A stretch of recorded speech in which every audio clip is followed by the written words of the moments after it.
Bom, mais uma vez, bom dia. Bom, então,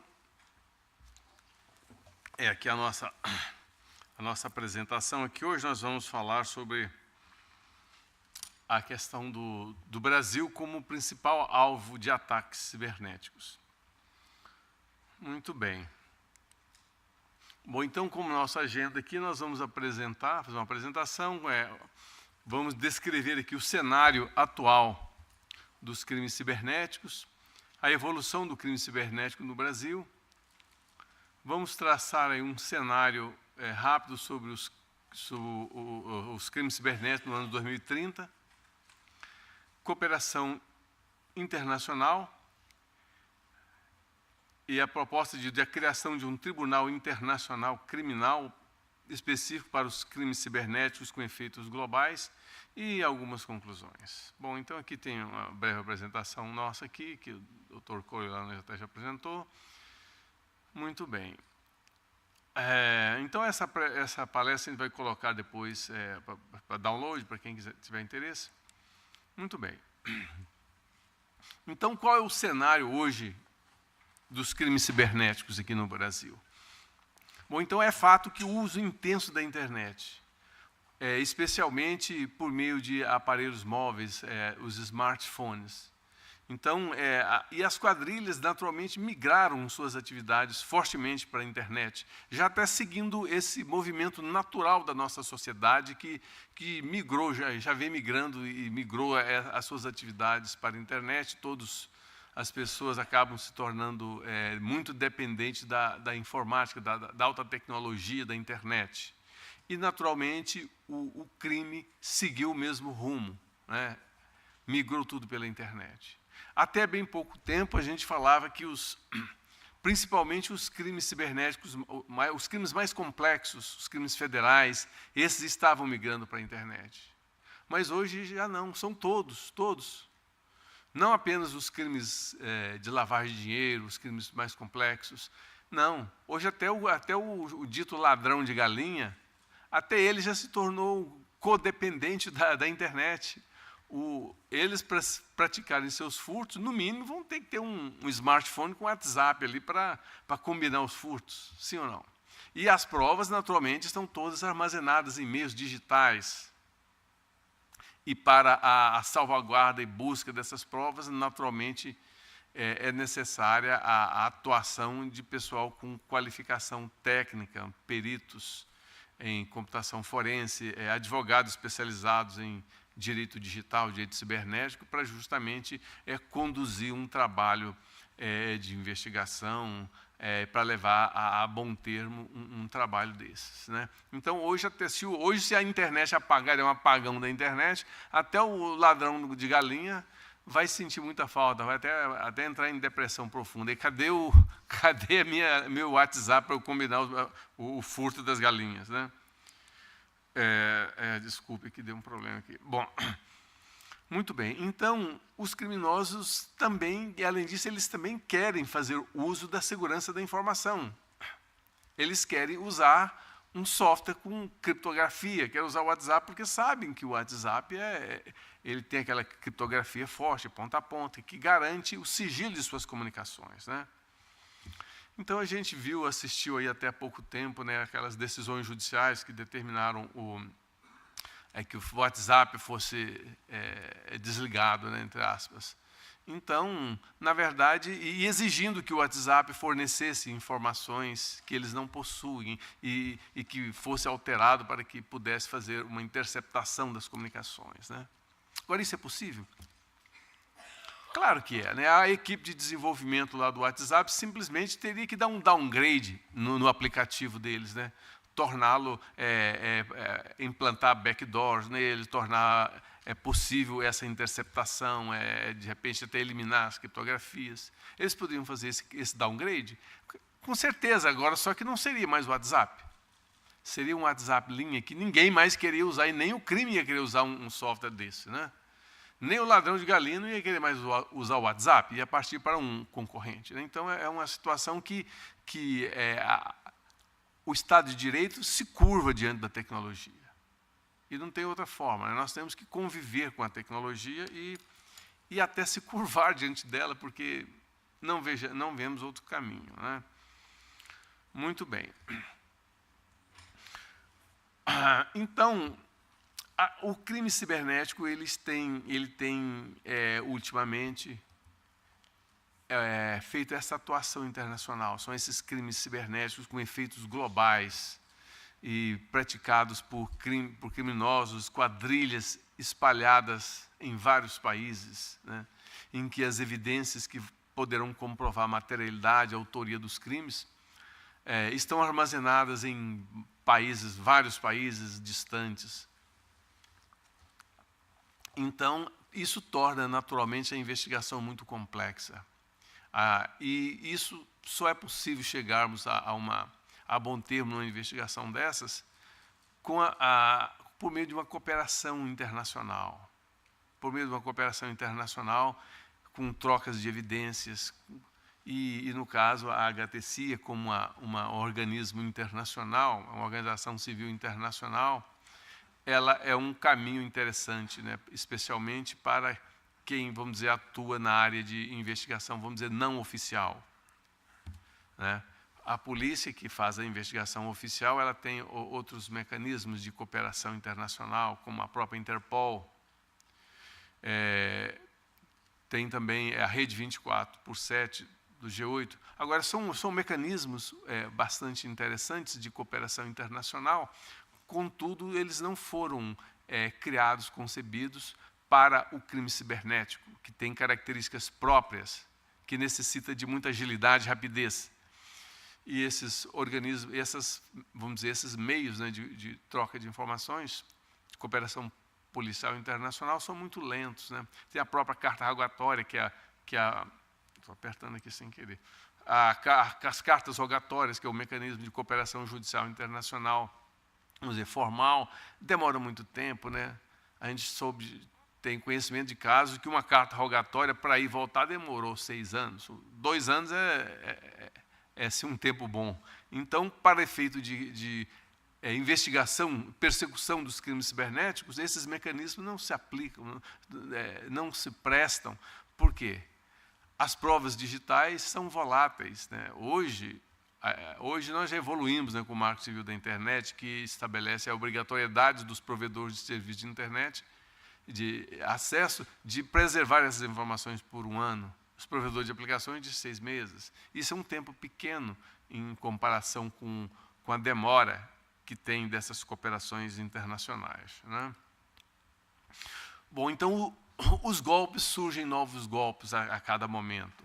Hoje, como o Dr. Anthony falou, a questão das criptomoedas que estão sendo utilizadas fortemente para o comércio ilegal, para o crime cibernético, né? Muito bem. Então, e dessa forma, os criminosos eles podem usufruir, né, da privacidade, e isso, né, em suas transações criminosas. Então, isso tudo dificulta o trabalho da investigação, da polícia. E a nossa legislação segue a passos lentos. Ela não consegue acompanhar a evolução da tecnologia, a evolução do crime. Então, realmente, nós precisamos que o nosso processo legislativo tenha mais agilidade em atualizar a nossa legislação, para que possamos fazer frente de uma forma mais eficaz, eficiente, no enfrentamento da criminalidade cibernética.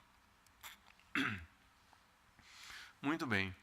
Então, o que acontece? O criminoso hoje, que já nasceu na era da informática, tem muito mais conhecimento do que, vamos dizer, o criminoso do espaço cibernético dos anos 90, começo de 2000.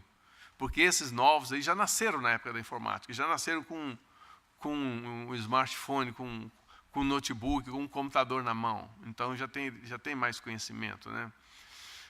Muito bem. E hoje, naturalmente, todos usam. A criança já nasce já utilizando o computador, já tem mais familiaridade. E, além disso, os novos golpes já são com abrangência internacional, abrangência mundial. Haja vista esses golpes de ransomware que são verdadeiros arrastões cibernéticos que atingem centenas de países, milhões de pessoas. E numa mesma operação, essas gangues oferem vantagens financeiras ilícitas assim da ordem de bilhões de dólares. É algo realmente complexo, muito complicado, né? E aí vejam só, alguém já ouviu falar aí daquela onda de ataques ransomware? Alguém foi preso por conta daquilo? Eu não vi uma notícia de que alguém tenha sido preso por conta de alguma quadrilha, se for um ou outro. O certo é que eles certamente não estão fazendo novos ataques, porque estão tentando gastar pelo menos 1% daquele dinheiro que eles oferiram de forma criminosa, né? Muito bem. E então esse uso intenso das criptomoedas, isso aí realmente é uma coisa que dificulta a investigação, né? E por conta disso nós temos que evoluir, a nossa legislação tem que evoluir, né, no sentido de tratar essas questões novas, né, que surgem, esses bens jurídicos novos que surgem em decorrência da alta tecnologia. O nosso direito penal tem que se preocupar mais, tem que andar mais rápido, no sentido de proteger esses novos bens jurídicos que estão surgindo em decorrência da alta tecnologia, né? São crimes novos, são crimes cibernéticos próprios, né? E como sabemos, o direito penal ele não admite analogia. Precisamos de criar tipos penais específicos para condutas novas, que atacam bens jurídicos novos, que não existiam antes, né? Muito bem. Então, surgem essas quadrilhas internacionais que estão espalhados, em que seus membros estão espalhados em vários países e se organizam muito rapidamente, se comunicam rapidamente por mensagens instantâneas, e eles confiam entre si e agem de forma rápida. Enquanto que o Estado, ao contrário, usa muitos procedimentos burocráticos, lentos, incompatíveis com um enfrentamento eficaz do crime cibernético. Então, dessa forma, eu vejo o Estado como um elefante enorme andando a passos lentos contra uma raposa que anda muito rápido. Não vão conseguir pegar nunca, se não adotarmos estratégias mais modernas, novas e compatíveis com essa nova modalidade criminosa, esse novo desafio, né, que o século XXI nos apresenta. E temos que realmente mudar o nosso pensamento, se quisermos prover um enfrentamento realmente eficaz, eficiente contra o crime cibernético, né? A nossa legislação, inclusive o Código do Consumidor, tem que realmente se atualizar, né? Inclusive prevendo questões das criptomoedas, que é uma questão que veio e foi para ficar. A internet, né, como a internet, esses recursos da tecnologia são inovações que vieram e vão ficar, vão cada vez se tornando mais modernas e com vários recursos, incluindo as criptomoedas, e a legislação tem que se adaptar, evoluir para contemplar as situações que surgem em decorrência desses novos recursos tecnológicos. E por que será que o crime cibernético cresceu tanto? Então, vejam só.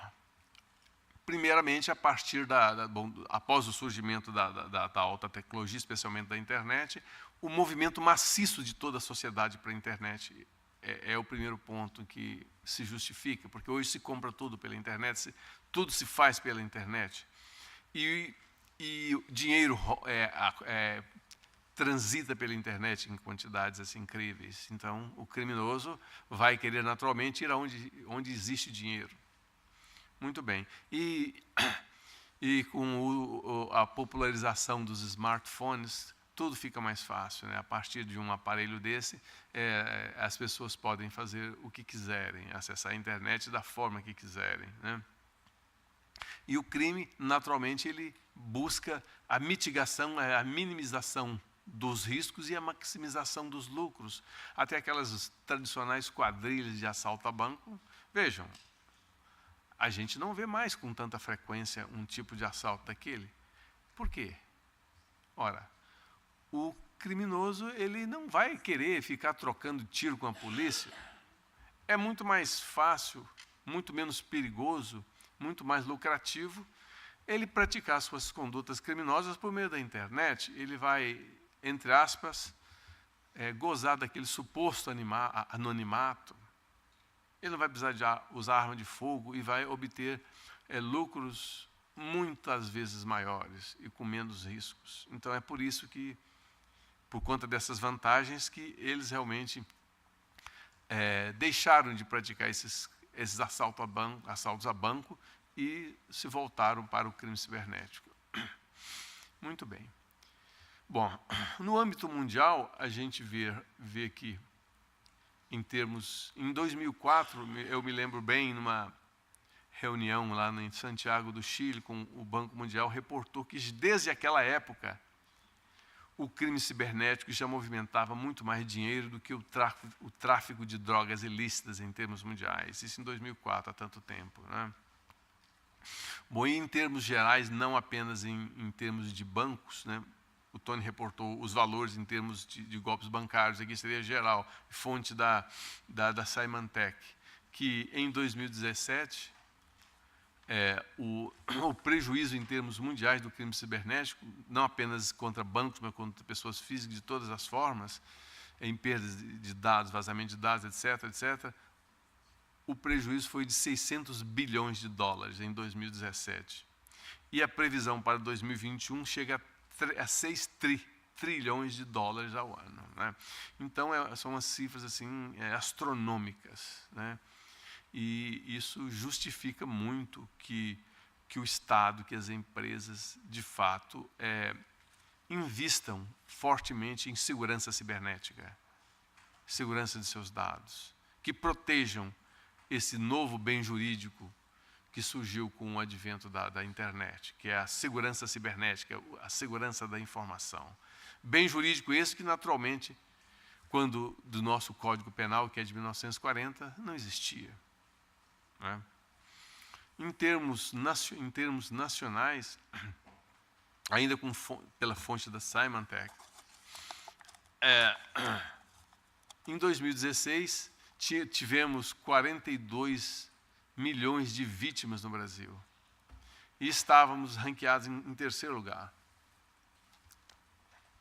Atrás da China, dos Estados Unidos da China e dos Estados Unidos, e nos colocávamos em terceiro lugar.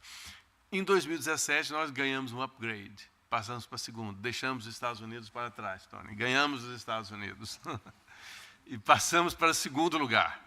Hoje nós somos o segundo país que é mais vítima do ataque cibernético, 62 milhões de vítimas e 22 bilhões de dólares desviados. Então nós já estamos em segundo lugar, atrás da China, que tem 66 bi. Agora, vejam só, a nossa projeção é que em breve, se nada mudar, 3, 5 anos, nós estaremos com a medalha de ouro. Superamos a China. Por que isso? Ora, vejam só, as nossas leis aqui são ridículas. Antes não tínhamos nada, pelo menos agora nós temos já a lei Caroline Dickmann, né, que prevê aquela pena de 3 meses a 1 ano para quem invadir sistemas. Agora, e na China, qual será a pena, hein? Pena de morte, ainda para muitas coisas, pena de morte. A família ainda tem que pagar as balas, né, para o Estado. Então, o que acontece? Como as nossas leis são muito frágeis, é claro que o crime vai buscar o Brasil como alvo, porque as nossas penas são muito pequenas, são muitas vezes até ridículas. Então, quem vai para a cadeia por uma pena de 3 meses, vai pagar uma cesta básica aí de R$20 e tudo bem. Enquanto que na China, nos Estados Unidos, a pena para essas situações é muito, muito grave, né? Na China, mais ainda, né? Nos Estados Unidos, o Tony me passou que seria de até 15 anos de prisão para um caso desse de invasão. No Brasil, é de 3 meses a 1 ano. Então, a pena realmente é muito pequena. E na China, muito mais forte, tem até pena de morte para umas situações assim, mais graves, né? Então, por conta dessa questão de que as nossas penas são muito pequenas, a tendência é que nós sejamos cada vez mais um alvo cada vez mais procurado pelo crime cibernético.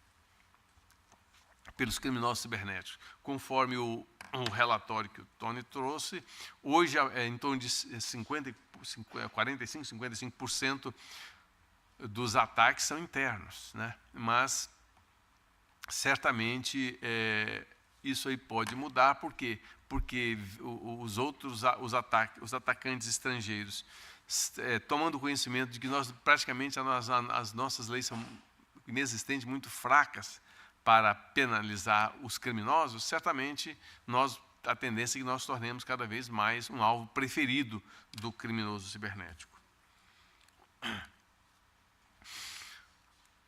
Bom, então, nos outros países as leis são rígidas, no Brasil são fracas. Então, a tendência é que os criminosos cibernéticos de outros países venham a preferir o Brasil como vítima, porque saberão que nós não temos leis suficientemente rígidas para punir adequadamente o criminoso do espaço cibernético. E dessa forma, o Brasil, em tese, pode se tornar brevemente o número 1 em termos de alvo, ou seja, o alvo principal do criminoso cibernético. Bom, então, um cenário aqui para 2030. Então, na verdade, esse cenário já é de hoje, né, que são os países, por exemplo, atacados, infectados pelo WannaCry. Então, a tendência é que esses crimes sejam cada vez mais globais, que os criminosos, né, muitas vezes espalhados por vários países, em parceria, perpetram ataques que vão atingir centenas de países e milhões de vítimas, auferindo milhões, talvez bilhões de dólares nesses ataques. Então, essa seguramente é a tendência que vai cada vez mais sendo aperfeiçoada pelo crime. Bom, e para que isso, e como nós vamos poder enfrentar, fazer frente a esse crime? Cooperação internacional é um caminho, né? Então, nós temos vários mecanismos. O EMILAT, que é uma cooperação mútua, né, entre Estados Unidos e outros países, mas o Interpol. Só que e eu já trabalhei muito com esses mecanismos de cooperação internacional quando estava na ativa na Polícia Federal. Eu me aposentei de lá tem 2 anos. Então, eles se prestam basicamente para preservar aquela informação até que venha a malfadada carta rogatória, que é 2 anos, 3 anos depois, né? Tem a rede 24/7, que trabalhei muito com isso, fica o ponto de contato da Polícia Federal, lá na área de perícias, na época era assim.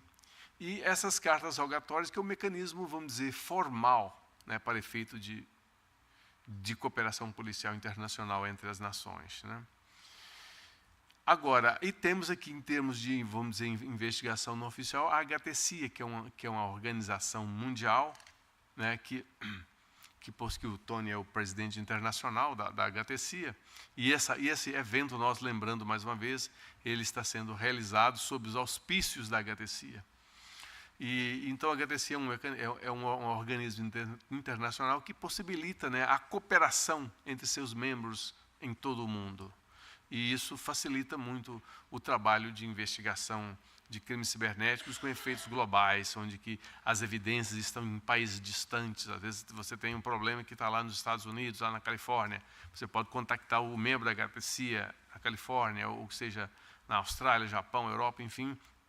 É uma rede em que os membros podem lançar mão de seus colegas, membros de outros países, para justamente buscar apoio, cooperação internacional, inclusive, não apenas de informação, como também de conhecimentos, treinamentos. Enfim, é uma organização que possibilita todo esse conjunto de cooperações. Bom, e a outra seria uma cooperação informal. Então, tem esse IP4C, que é um acrônimo, né, do inglês, International Police Cooperation to Combat Cybercrime. Então, foi um projeto de cooperação que a gente propôs, isso aí em 2007, para justamente, vamos dizer, bypassar esses procedimentos extremamente burocráticos que existem nas cooperações formais. e dessa forma, depois até quero conversar melhor com o Tony, para a gente implantar isso dentro da HTCIA, de uma forma que funcione melhor usando essa organização internacional. Ou seja, esse meio de cooperação ele foi baseado no pensamento do hacker. Por quê? Porque o hacker ele faz o quê? Eles se comunicam, eles montam as suas parcerias de cooperação para perpetrar suas ações criminosas. E eles confiam entre si, mandam as informações, a partir daquilo ele evolui na sua inteligência criminosa e conseguem justamente bom termo em suas ações criminosas. Então, para isso tem que ter essa cooperação com confiança, baseado nesse tripé: cooperação com confiança, celeridade, sem procedimentos burocráticos, e também a nacionalização da evidência.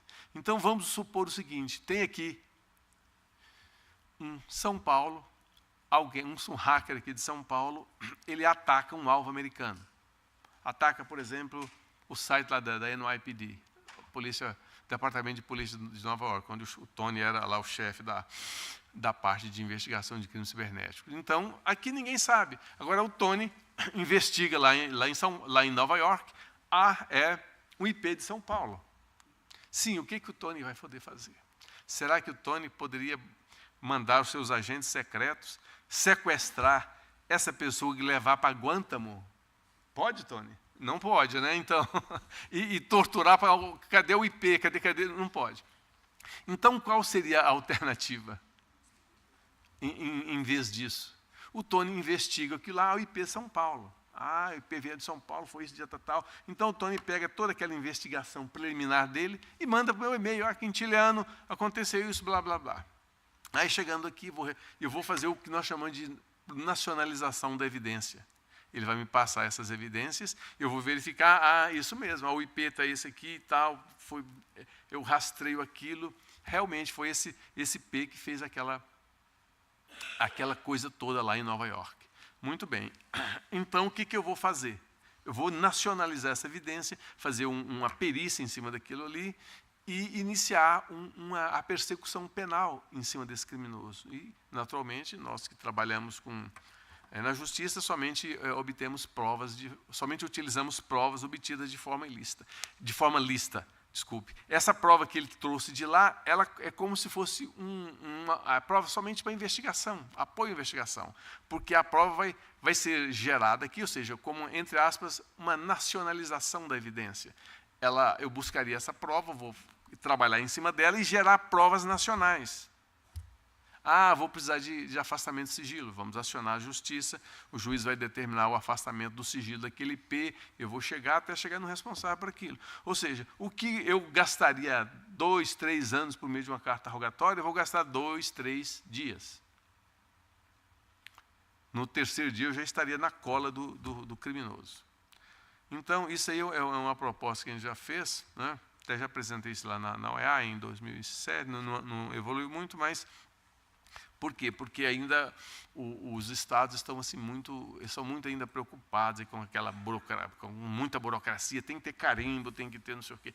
Então, nós temos que realmente mudar a nossa mentalidade e justamente pensar como hacker para fazer realmente uma investigação no espaço cibernético de forma eficaz, rápida e efetiva. Senão, vamos estar sempre apanhando deles, né? Bom, então é um projeto bastante extenso, isso aqui é uma das vertentes dele, né?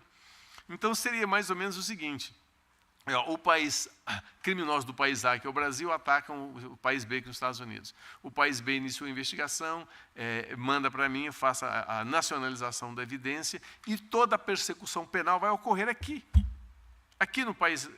Por quê? Porque está lá no nosso artigo 5º do Código Penal, né, que o crime ele tem que ser perseguido de acordo com as leis brasileiras, né? O criminoso está aqui no Brasil, vai ser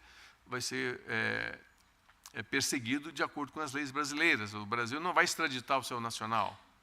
Ele pode até querer levar para Guantánamo, mas não vamos deixar, né? Então ele vai ser perseguido e penalizado aqui, né? Muito bem. E por conta dessas dificuldades todas, tem já uma proposta, né, já antiga, até da Suécia, tem um juiz lá que ele realmente já escreveu muita coisa.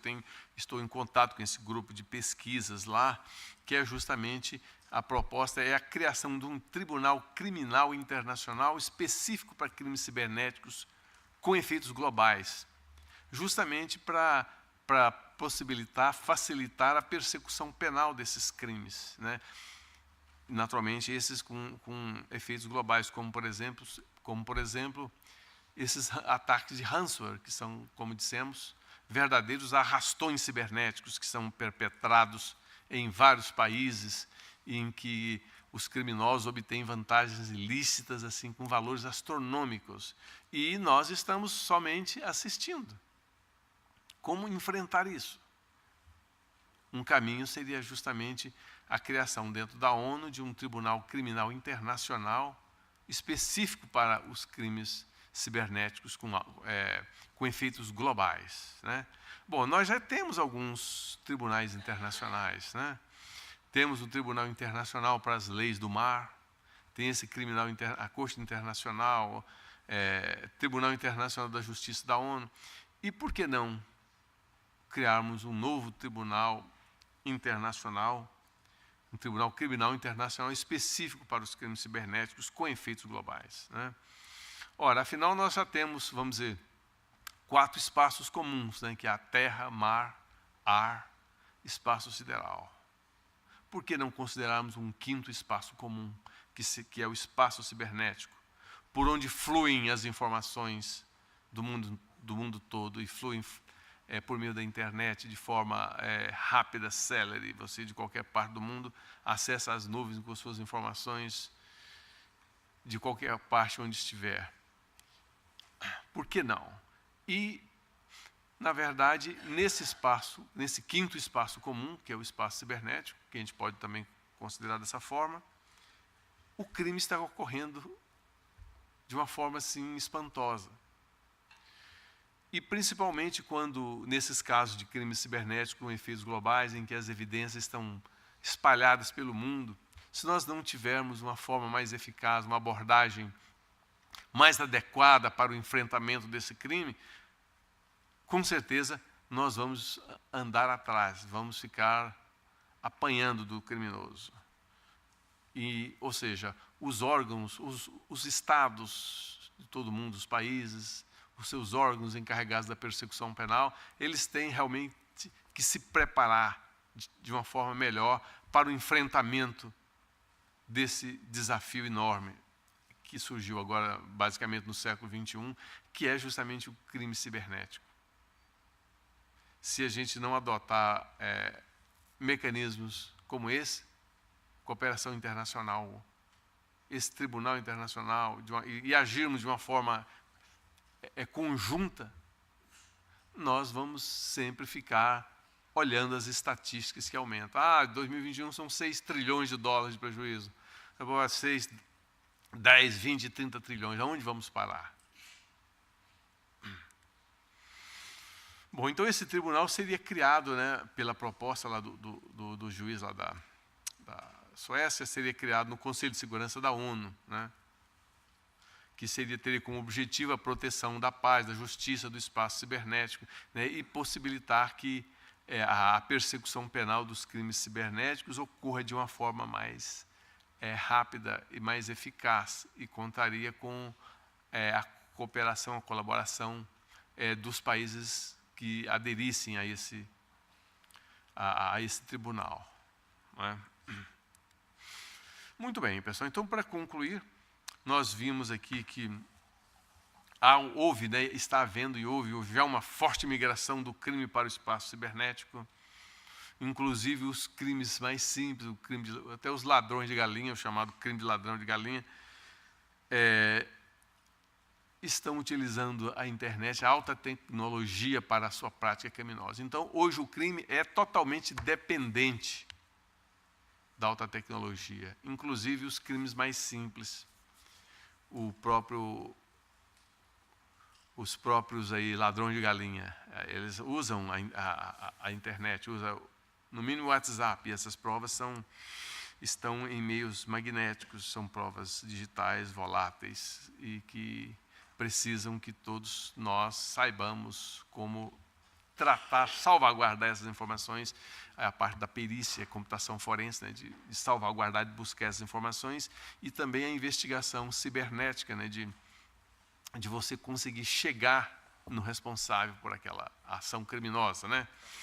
E conforme sabemos, a investigação cibernética ela é muito, vamos dizer, dependente do provedor de acesso, do provedor de aplicação, enfim, dos provedores de serviço de internet. Por quê? Porque essas informações são todas protegidas por sigilo. O Marco Civil da Internet, artigo 13, artigo 15, prevêem essa proteção por sigilo. Então, dessa forma, o perito agindo sozinho, ele não vai conseguir chegar muito longe. Por quê? Porque tem entre a ação do perito, vai ter aqui um muro muito grande, que é justamente o sigilo. Ele não vai conseguir superar esse sigilo, vai precisar de uma ordem judicial. E somente na investigação não oficial, somente o advogado tem o poder de postular em juízo para que o juiz afaste o sigilo daquelas informações. E numa investigação oficial, esse papel é exercido pelo delegado, presidente do inquérito, que vai postular em juízo, solicitando o afastamento do sigilo daquelas informações para que se dê sequência à investigação, né? Então, o perito agindo sozinho ele não pode. E se ele tiver um amigo que trabalha naquele provedor? O amigo dele pode até fornecer aquela informação. Só que aquela informação terá sido obtida de forma ilícita e não terá validade jurídica nenhuma. Então, dentro de uma investigação não oficial, é imprescindível a participação, a condução da investigação por um advogado especialista em direito digital, direito cibernético, porque ele é o cara que tem o poder de postular em juízo, né? E dentro da investigação oficial, essa investigação ela é conduzida no bojo de um inquérito policial, que é conduzida pelo delegado de polícia, que é o presidente do inquérito, que é o cara também que tem o poder de postular em juízo, ele que vai pedir o afastamento do sigilo daquelas informações para que se dê sequência da investigação cibernética, né? Então, num caso desses, ou o advogado de direito digital cibernético, ou o delegado vai solicitar o afastamento do sigilo dessa informação, você vai chegar no IP, porque vamos supor, alguém postou alguma informação criminosa no Facebook. Você pega aquilo e o perito sozinho não vai saber qual IP, não tem o IP ele é protegido por sigilo. Para que você tenha acesso a qual IP que produziu aquela postagem criminosa, por meio de um perfil fake, que produziu aquela fake news, vai ter que, se for investigação não oficial, tem que ser extraída necessariamente a ata notarial daquela publicação para se comprovar a materialidade do crime, tá certo? E de forma que, inclusive com fé pública, que tenha ata notarial, e é imprescindível que tenha URL, aquela coisa toda, e a partir daí o advogado vai postular em juízo solicitando que aquela rede social, o Facebook no caso, forneça o número de IP, data e hora, o IP interno, o IP válido, o IP interno, porta-lógica, etc., data e horários, etc., da criação daquele perfil e da data daquela postagem. Podem ter usado IPs diferentes. E aí, uma vez chegando aquele IP, aí sim o perito ia agir, fazer um laudo para identificar aquele IP, identificar o provedor e tal. E, mais uma vez, o advogado vai ter que agir para justamente buscar o afastamento daquele IP que foi desvendado, né, para saber quem usou e para chegar na pessoa. Então, é um trabalho que realmente é feito em parceria, né, entre o advogado e os peritos, na investigação oficial, não oficial, e na investigação oficial é feito por delegado e seus agentes. Muito bem. Bom, então, outra coisa que verificamos é que o Brasil, em breve, deve se tornar o principal alvo dos ataques cibernéticos, especialmente em decorrência do fato da fragilidade de nossas leis. São muito frágeis, né? E o Marco Civil da Internet já foi um avanço muito grande, antes nem isso tínhamos, prevê penas muito pequenas, né? A crítica que a gente faz é uma das críticas que temos com a lei da Caroline Dick, mas justamente a questão das penas serem muito pequenas, né? Bom, outra é a questão da necessidade de cooperação internacional no enfrentamento dos crimes cibernéticos com efeitos globais, porque é a única forma, né, de você ter acesso às evidências, né, que vão comprovar a materialidade, a autoria dos crimes, quando tais crimes são praticados por pessoas espalhadas em vários países e as evidências estão espalhadas por vários países, né? Muito bem. E também essa proposta que a gente vê com muito bons olhos, que é justamente a criação desse Tribunal Criminal Internacional específico para tratamento, para a persecução penal dos crimes cibernéticos com efeitos globais, né? E dessa forma, é claro que tem problemas, né, que eu imagino assim, que países como a Coreia do Norte, eu acho que dificilmente eles fariam adesão a um tribunal nesse, mas de todas as formas seria assim, um avanço grande a gente conseguir que esse tribunal seja criado, né, da ONU. E dessa forma teríamos um mecanismo, uma forma de realmente exercer a persecução penal nesses crimes cibernéticos com efeitos globais de forma mais contundente, de forma mais efetiva, porque de outra forma nós simplesmente vamos continuar observando o crescimento das estatísticas do crime cibernético, do aumento dos prejuízos, né, que a previsão já para 6 trilhões em 2021. Muito bem, então essa é a nossa apresentação. Então eu fico à disposição para esclarecimento de qualquer dúvida que vocês eventualmente tenham, e muito obrigado aí pela atenção.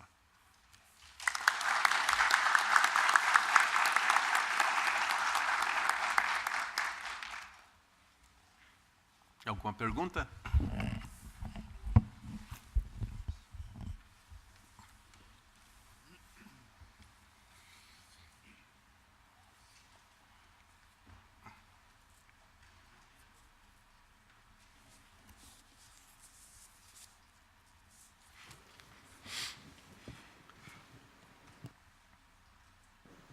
Alô? Alô, agora sim. Bom dia a todos. Doutor, com relação especificamente às investigações, como o exemplo que você citou, Tony identifica em outro país que seja no Brasil. Como essas evidências podem chegar até o senhor para prosseguir com a investigação?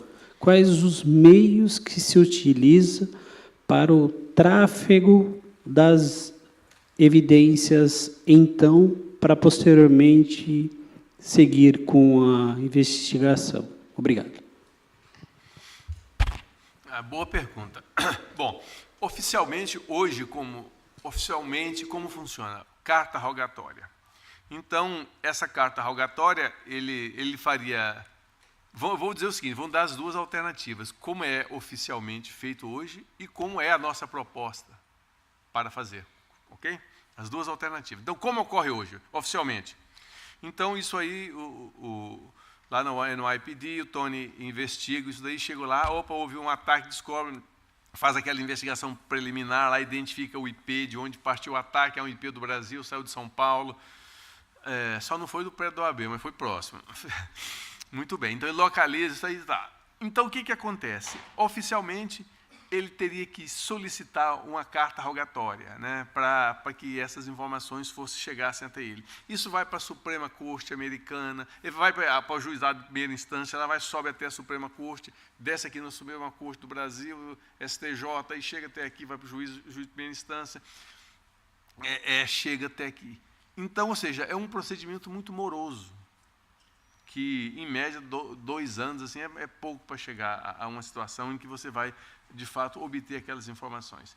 E quando quando esse pedido chega aqui, essas informações não existem mais. Por quê? Porque, pelo próprio Marco Civil da Internet, os provedores de acesso somente têm a obrigação de preservar essas informações por 1 ano.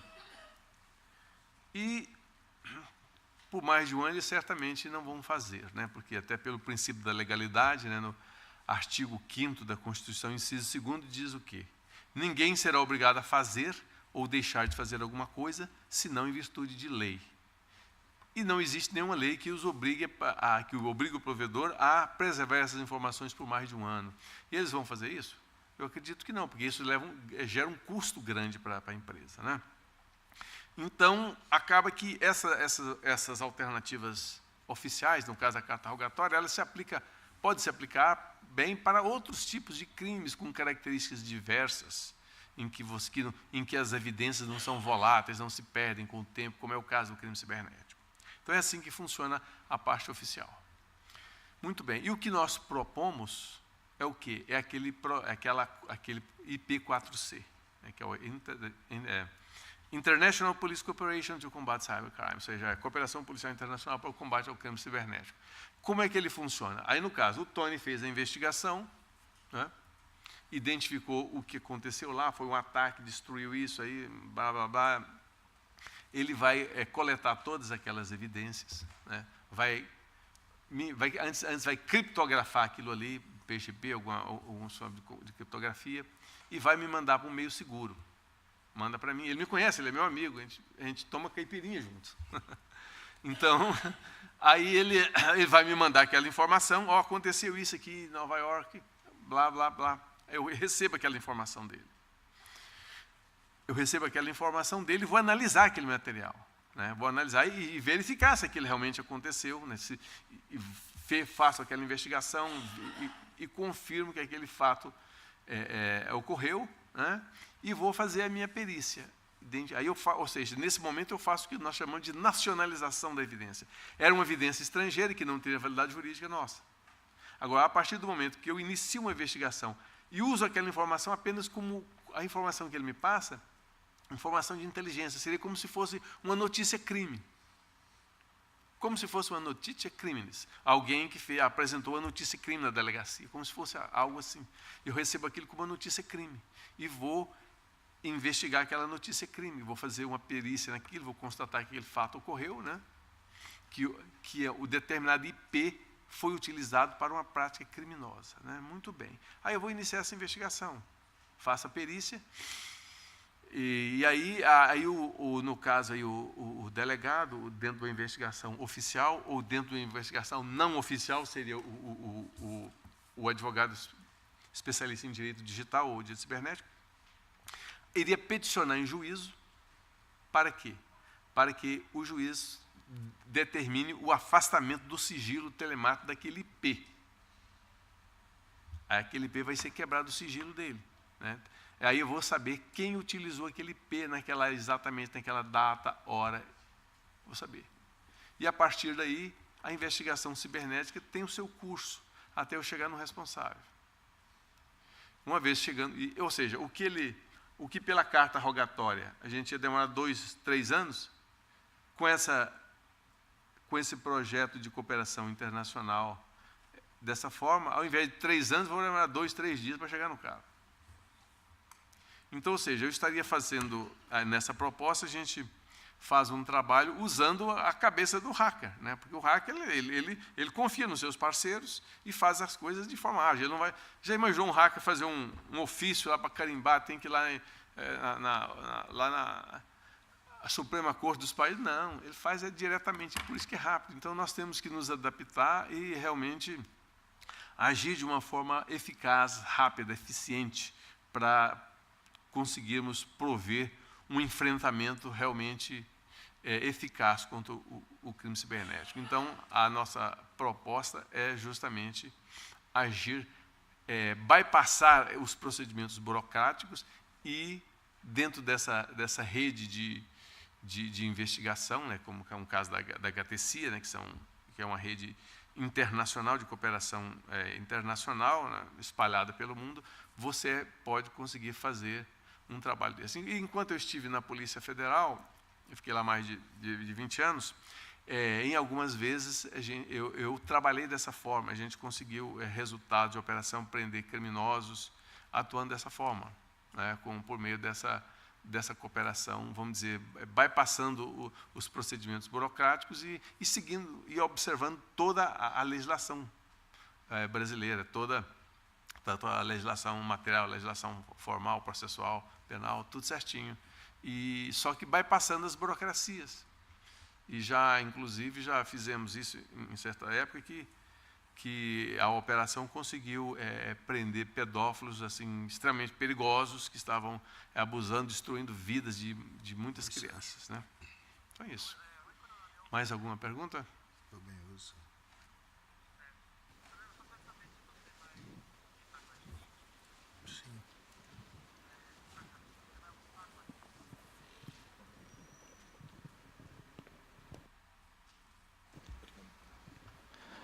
Boa tarde, tudo bem? Tudo bem. Doutor, a minha pergunta seria com relação de se existe alguma força-tarefa das polícias ao redor do mundo para tentar conter a criação dos data centers chamado bulletproof, que são utilizados por cybercriminosos ao redor do mundo. Um grande exemplo desse é o Cyberbunker, que está em atividade já há anos, né, em países do leste europeu.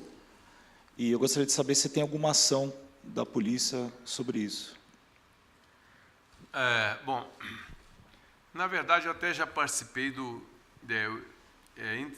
Botnet Task Force. Seria uma força-tarefa lá contra os botnets, né? Eu participei muitos anos, né, como membro, até como conselheiro dessa força-tarefa internacional, que ela voltada mais, foi quando mais ou menos surgiram os primeiros ataques de botnet, que realmente veio o negócio para arrasar. Hoje já está até um pouco demodé, né, esse ataque, mas ainda acontece. E aí a gente trabalhou muitos anos, né, nessa força-tarefa, né, tinha a parceria da Microsoft, que apoiava, e tinha as polícias federais aí de muitos países, né, o FBI, a Polícia Federal do Brasil, da Rússia, etc. Tinha dezenas de países que participaram dessa força-tarefa internacional para fazer esse enfrentamento aí. Agora, desses novos que você está dizendo, eu não conheço. Eu não sei se o Tony conhece alguma International Task Force. You know something about this? So there are a bunch of different international task force. As Pablo said before, we always had the letter of rogatory to ask for assistance. But as we became closer and we present cases to one another, our judges would allow us to represent Paulo in the United States. So I can apply for a warrant to get the information so that it doesn't leave right away. So if his case takes 2 years, I can go before the judge and present the information on behalf of Paulo and to grab that. One of the bigger things that came out of that cooperation, because we realized that the letters of rogatory were very good, but they took too long. Too long. A very long time. There was one case, took like 4 years, and honestly, the suspect actually got killed. So it didn't help. But the G8 summits started coming up with other internal task forces and groups. So you have your Interpol, you have some of these other federal crimes, but then the G8, they have it every year, it's the big 8 countries in the world started to create these other task force and secondary task force, which were really, really good and helped get those information back and forth. Sure. Alguma pergunta mais?